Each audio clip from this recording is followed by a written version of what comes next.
Hello, welcome to McBoss Capital channel. My name is Michael Chu. This is US market recap video for the week ending April 17, 2026. We have a very strong week this week. This is on the weekly chart here for Nasdaq Composite. You can see we have bounced back 3 weeks in a row here. And not only that, we are, with a very big bar up on higher volume, and also you can see we actually hit new high here. So we can see how it make new high. Let me go to the daily chart. Here you can see it passed 2400 or so level, and then we continue to move up here. And Nasdaq has a 12-day running streak, I believe, actually 13 days. So that is an incredible strength right now. And at the bottom here, we see a lot of volume above average too, out of those 13 sessions. I can see at least 6 pretty clear ones here. This is the S&P 500 weekly chart. We also can see that it did jump to new high here.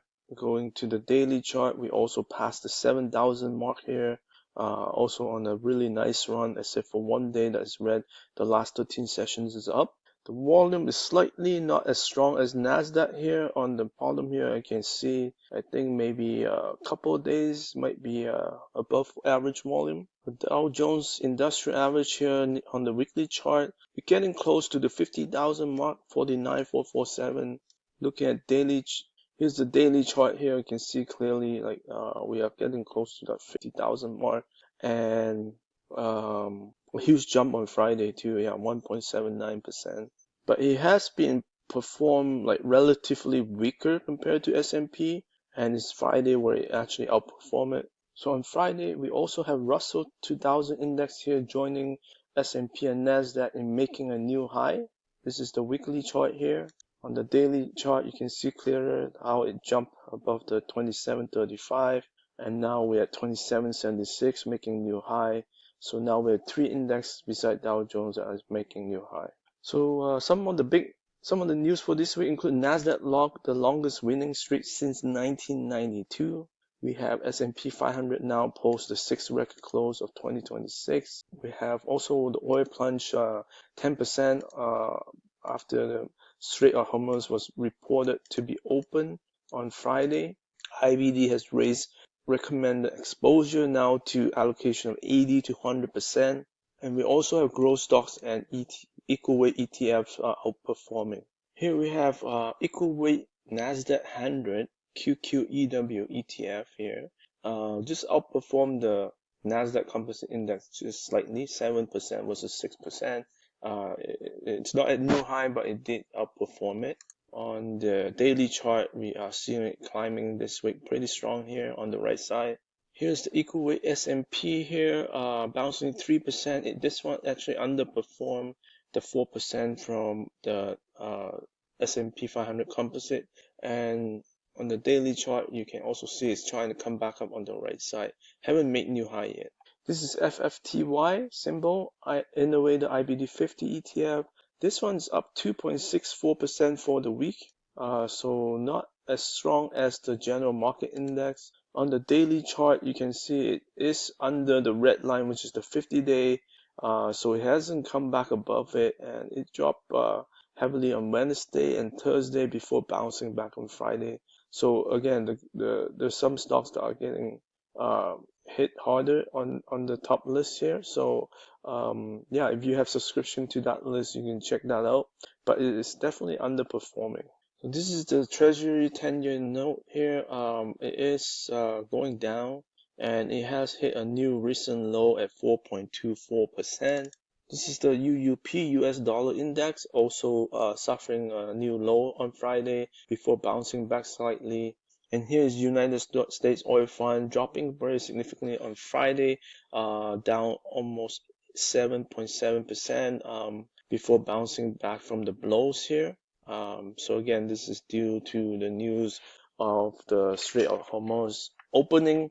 However, this being recorded Saturday morning, there's some news that some ships are being turned away or even fired at. So we'll see how Monday open handle that news.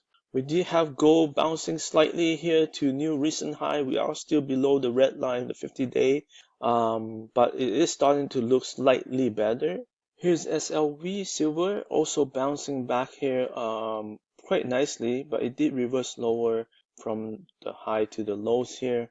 But nonetheless, it is above the short-term moving average. And here's a chart that there's a lot of people talking about this. Bitcoin has bottomed more than a month ago and found its support here recently, 2-3 weeks ago.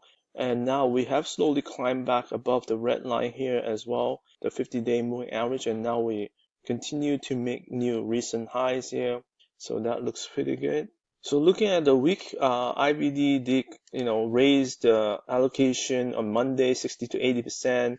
And then we have, even despite the news of the blockade on Monday, and then we continue to hit new highs with tech, Nasdaq, and and that propped the market allocation from IBD to 80 to 100%.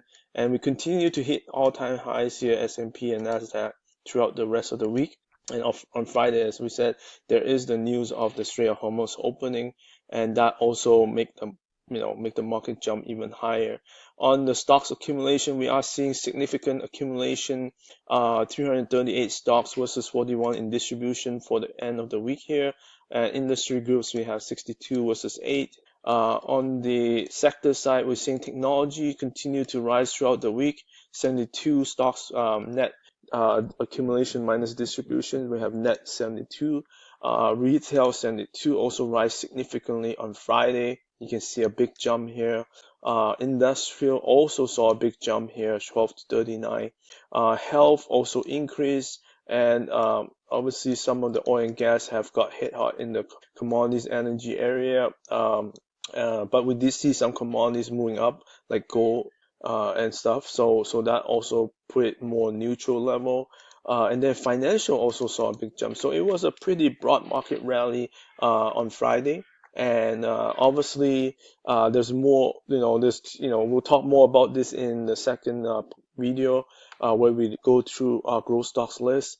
A lot of stocks, especially early breakout leaders, were extended, but we continue to see more areas of the market joining this rally, which are breaking out. So that's why we're seeing these numbers jump, and for sure we'll cover lots of those growth stocks in the next video.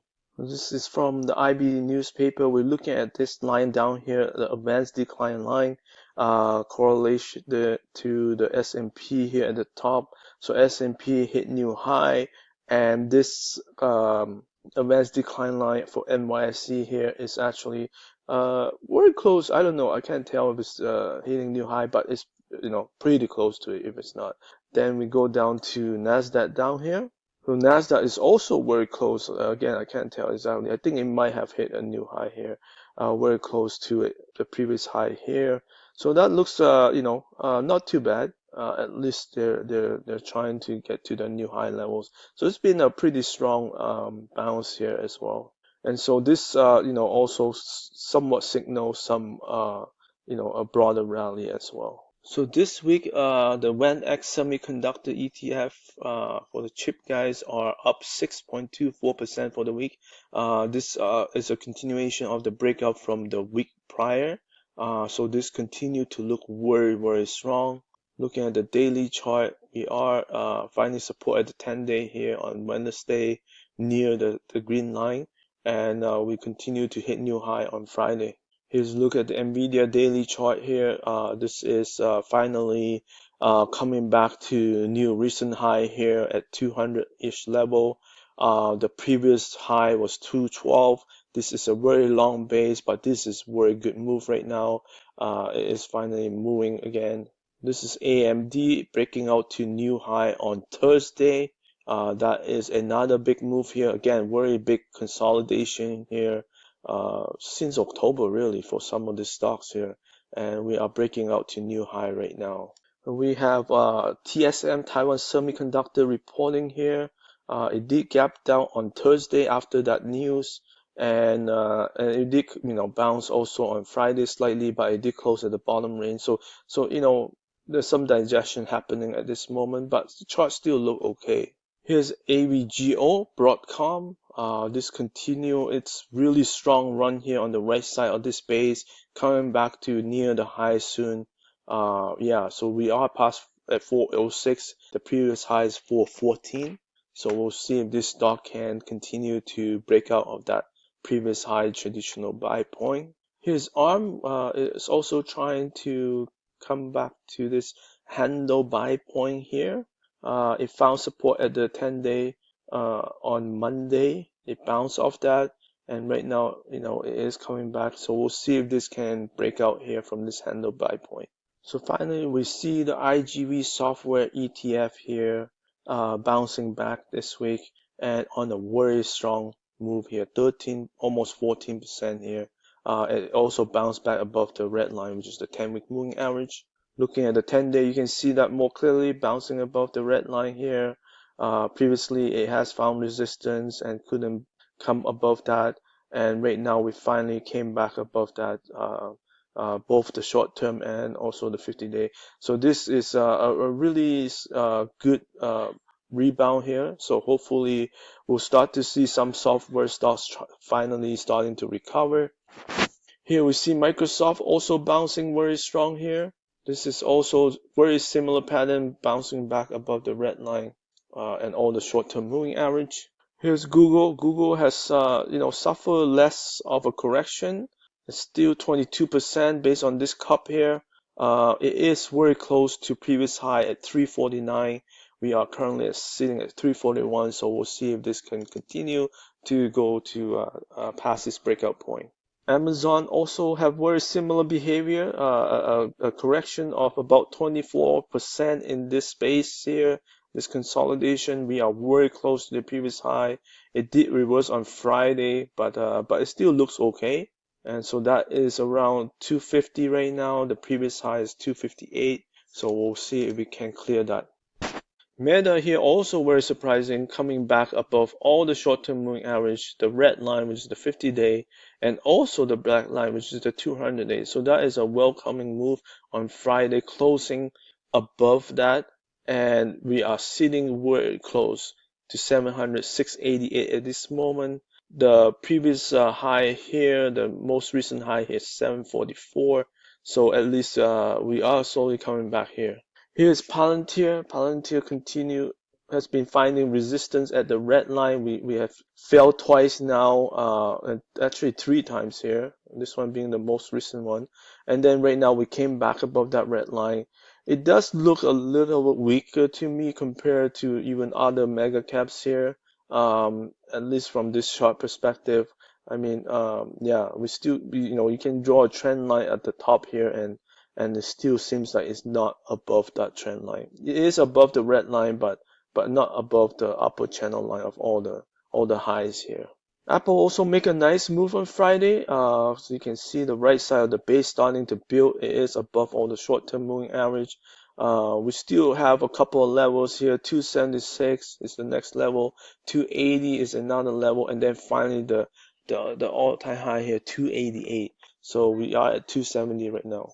Tesla also make big moves this week, coming back really fast here. We are now above the red line, and we are also close just at that black line, the 200-day. So we are at $400 exactly here, and we're still far from the previous high, 498. But this is a pretty good recovery for the week. So it is reporting next week for Tesla, and for Netflix, it did report it suffered huge damage here, 9.7% on Friday. It did recover slightly from the bottom, but not by much. So now we are below all the short-term moving average, 10-day and 21-day. So unfortunately, because this chart was looking pretty strong until this earnings report, there's also hasting news that are stepping down from the board here, and also their earnings guidance was slightly lower than expected, so that's what caused that.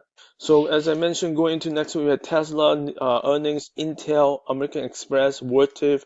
So the earnings season is starting to ramp up. We just saw some bank earnings, not too bad for some of them. We'll cover more stocks in my next video, including more chip stocks and maybe even some software stocks and other areas, because like I said, this market has so far been very broad rally. So we are seeing in technology stocks, industrial stocks, and then Friday we also saw a lot of consumer stocks starting to bounce. So let's see how that goes in the next video. Thank you for watching. Please like and subscribe. Thank you for all your support.